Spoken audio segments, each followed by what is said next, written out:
Hi, welcome back to Papa John's Pantry. Remember to like us on Facebook, subscribe to the YouTube channel. You got questions or comments, reach out to me at papajohnspantry@gmail.com. Alright, so I'm going to show you how to make mashed potatoes, smashed potatoes. If you want, you can peel these. I like leaving the skins on. It makes it easier, it makes them a little more flavorful, and it gives them a little color. So I am making these, I'm leaving the skins on, but if you want, by all means, go ahead and take the skins off. Just make sure your potatoes are washed. And we're going to cut these up into pieces about the size of a dice. All right, so let's get to it.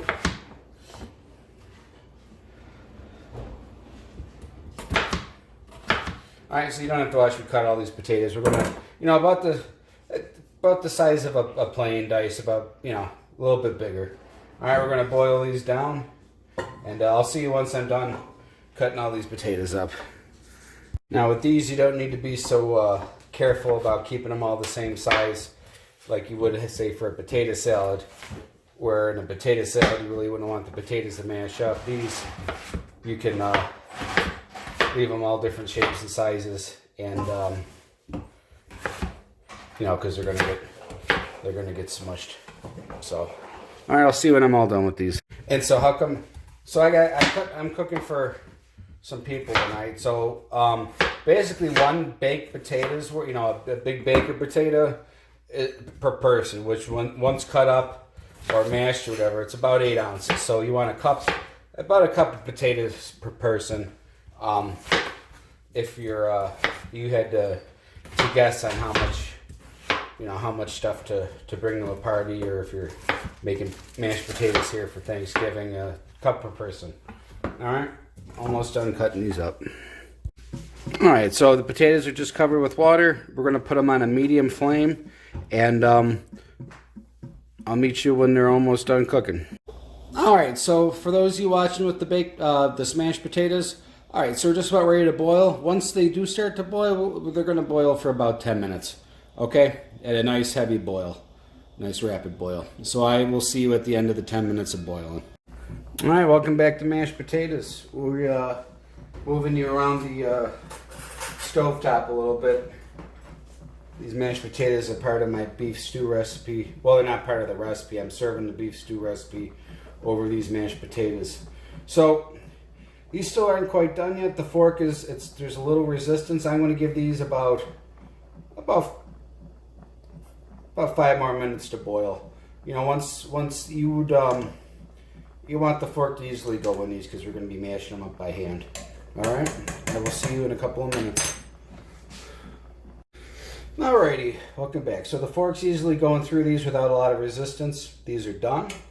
I'm going to take these, dump them in a colander in the sink, and return them to the stovetop. I'll see you in just a second. All right, welcome back.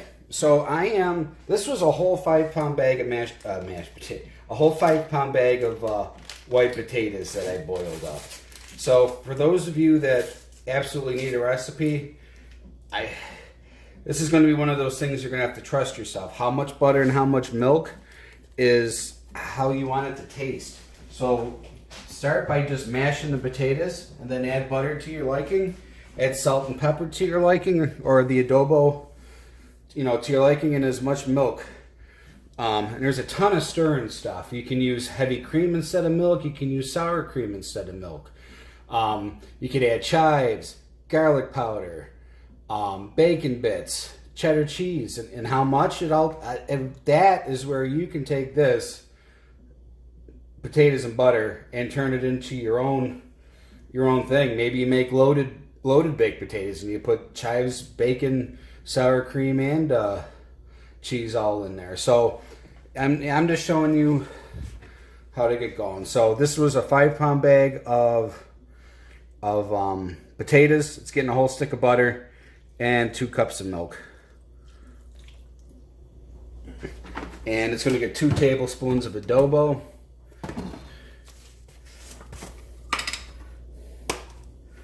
I'm just going to finish my container off. And so Now, if you want whipped potatoes, instead of using your potato masher, you'd use your handheld electric mixer right now. But I am going to use the potato masher that I can't seem to find. I'll be right back. Okay, except this kitchen isn't perfect. Jesse made banana bread before, and this potato masher is in the sink. All right, so we're just going to take and mash this all up with the masher. And if you want, like if you took your skins off and you want a more traditional, like whipped potatoes, you'd use your electric mixer instead of doing this. I prefer good old lumpy mashed potatoes because that way people know they're real and that you didn't use instant. Not that there's anything against instant potatoes, but you know. And I'm going to also add a little, I can do it right now. I'm going to throw in about 2 tablespoons of parsley to these, just to, I can't ever let anything be. I put parsley in everything. So, you know, you want to leave the parsley out, leave the parsley out. It adds absolutely no flavor, just makes it look like something. And how much are we going to mash these up? Until your liking, you know.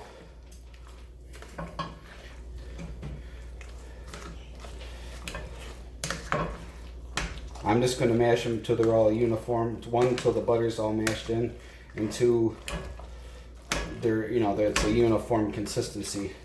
But I'm not going to keep smashing until they're whipped. I'm going to leave them lumpy. But you don't like lumps in your potatoes? Get your electric mixer out.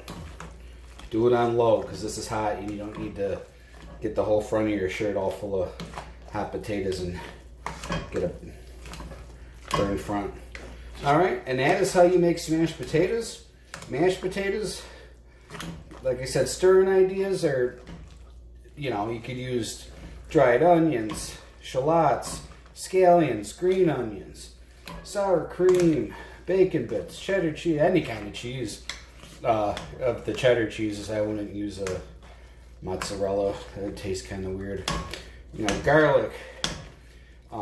You know, garlic powder. You could season them with the garlic salt. You know, depending on what you're. I'm leaving these plain because I'm serving a stew on them. You know, just make sure that you don't make food. You know, you wouldn't want to make, like I said before, a loaded mashed potato, then serve stew over the top of it. That would be really, really busy. All right, these are done. Salt and pepper to taste. Thanks for watching.